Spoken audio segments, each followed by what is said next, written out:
یہ جو چائنا میں انقلاب آیا نا، یہ پڑھے لکھے لوگوں کے لیے عرض کر رہا ہوں. تو ایک شخص نے مضمون لکھا تھا، اخباری رپورٹر تھا. اس نے لکھا کہ جب چائنا میں انقلاب آیا تو جو انقلابی لیڈر ہے نا، ان کا معاوضے تنگ. انقلاب کے بعد اس قوم نے اتنی محبت کی اپنے لیڈر سے کہ اس کی فکر عام کرنا چاہتے تھے، اس کا پیغام ذہنوں میں نقش کر دینا چاہتے تھے. وہ کہتے ہیں کہ میں چائنا کے دورے پہ گیا، جہاز بھی چائنا کا تھا جس کا ہم نے ٹکٹ لیا. تو جب اسلام آباد سے ہم جہاز کے اندر داخل ہوئے نا اور سیٹوں پہ جا کے بیٹھ گئے، اناؤنسمنٹ ہوئی کہ اب جہاز پرواز کرنے والا ہے. جو ہی جہاز نے پرواز کی اور شروع کی، ابتدا کی، اندر جو ایئر ہوسٹس ہوتی ہیں نا لڑکیاں، انہوں نے پرچے اٹھا رکھے تھے، بک لیٹ تھی، کتابچے تھے چھوٹے چھوٹے. انہوں نے آ کر ہماری جھولی میں پھینک دی اور کہنے لگی یہ ہمارے لیڈر کا پیغام ہے، اسے پڑھ ضرور لینا. وہ کہتے ہیں تھوڑی دیر بعد پھر وہ پانی تقسیم کرتی ہیں. پانی جب جہاز ہم باہر ہو جاتی ہے نا، فلائٹ 45,000 فٹ کی بلندی پہ جب پہنچ جاتی ہے، پھر وہ اٹھ کھڑی ہوتی ہے اور پھر پانی تقسیم کرتی ہے پیسنجرز میں، جتنی سواریاں ہوتی. پھر جس کو وہ پانی دینے آئی نا، اس نے سب سے پہلے آ کے یہ کہا ہمارے لیڈر کا پیغام پڑھ لیا تھا تم نے، وہ جو جھولی میں پھینکا ہے. اگر پہلے کسی نے نہیں پڑھا تھا نا تو انہوں نے جب دوسری بار کہا تو پھر اسے کوئی نہ کوئی خیال آیا کہ چلو میں تک ہی لوں کہ کیا لکھا. وہ کہتے ہیں کہ راستے میں پھر وہ کھانا لے کر آئے، کھانے کا وقت ہوا، پھر انہوں نے کہا کہ ہمارے لیڈر کا پیغام پڑھ لیا، جس سواری کے پاس جا. بہت سے لوگ جو تھے نا وہ پڑھنے لگ گئے. وہاں پہنچنے تک کوئی 10 بار انہوں نے کہا ہمارے لیڈر کا پیغام پڑھ لیا.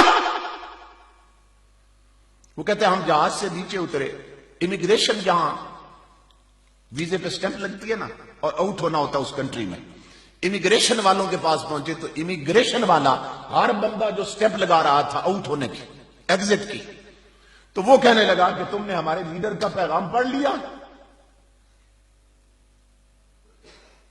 وہ کہنے لگے کہ ہم گاڑی میں بیٹھ گئے، آگے گاڑی لینے آئی ہوئی تھی گورنمنٹ کی، اس میں بیٹھے تو گاڑی کے ڈرائیور نے اعلان کیا کہ حضرات جہاز میں ہمارے لیڈر کا میسج جو تھا وہ پیغام پہنچایا گیا تھا، تو کیا آپ نے وہ پڑھ لیا؟ بہت سے لوگ جہاز سے وہ ساتھ لے آئے تھے، وہ بک لیٹ، وہ کتاب، وہ پھر گاڑی میں پڑھتے رہے. ہم ہوٹل پہ گئے جہاں گورنمنٹ نے ہمارا انتظام کیا تھا، اس نے مضمون لکھا اخبار میں، کہا حیران ہو گیا. ہوٹل کے کاؤنٹر پہ جب گئے تو ہوٹل والے نے کہا ہمارے لیڈر کا پیغام پڑھ لیا. چابیاں لی، نوکر کھڑے تھے، وہ کمرے میں لے گئے. ہر بندے کا الگ کمرہ ہوتا ہے وہاں، جو باہر سے اسی طرح جاتے ہیں نا وفود. تو اندر جب پہنچے تو اندر لڑکی آئی، اس نے آ کے پھر اندر جگ رکھا یا بوتل رکھی پانی کی اور پھر کہا کہ پلیز اگر نہیں پڑھا تو مہربانی کر کے ہمارے لیڈر کا پیغام ضرور پڑھ لیں. وہ کہتے ہیں کہ اس سے مجھے پتا چلا کہ چین کی عوام اپنے لیڈر سے اتنی محبت کیوں کرتی، کہ ان کے لیڈر کا جو پیغام تھا نا ان کے نام وہ اتنی بار پڑھتے ہیں کہ انہیں لفظ لفظ یاد ہو گیا کہ ہمارا لیڈر ہمیں کیا کہتا ہے اور جو وہ کہتا ہے اسی پر ہم نے زندگی گزارنی ہے. امام الانبیاء کے غلاموں، اس نے جب یہ لکھا مضمون اور میں نے پڑھا تو یہ بات اس نے تو چین میں دیکھی تھی نا، ظاہر اخباری رپورٹر ہے، اس کے پاس شریعت کا علم تو نہیں تھا، نہ اس کے پاس دین کی تحقیق تھی. امام الانبیاء کے غلاموں آؤ میں تمہیں 15 صدیاں بعد پیچھے مدینے لے جاؤں. آج وہ چین کی اس بات پہ حیران ہو رہے ہیں کہ چین والوں نے اپنے لیڈر کے ساتھ یہ کیا. آؤ میں بتاؤں، جب تاجدار کائنات فجر کی نماز پڑھا چکتے مسجد بری ہوتی، اس سے پہلے کہ حضور بیان فرماتے صحابی خود پوچھتے آقا آج رات کوئی رب کا پیغام آیا ہمارے نام؟ کوئی نئی آیت اتری ہے جس میں رب نے ہمیں کہا ہے کہ یہ کرنا ہے اور یہ نہیں کرنا؟ امام الانبیاء وہ آیت سنا دیتے. سمجھ رہے نا؟ فجر فجر کی نماز میں وہ آیت حضور سنا دیتے کہ رات کو رب کا یہ پیغام نازل ہوا.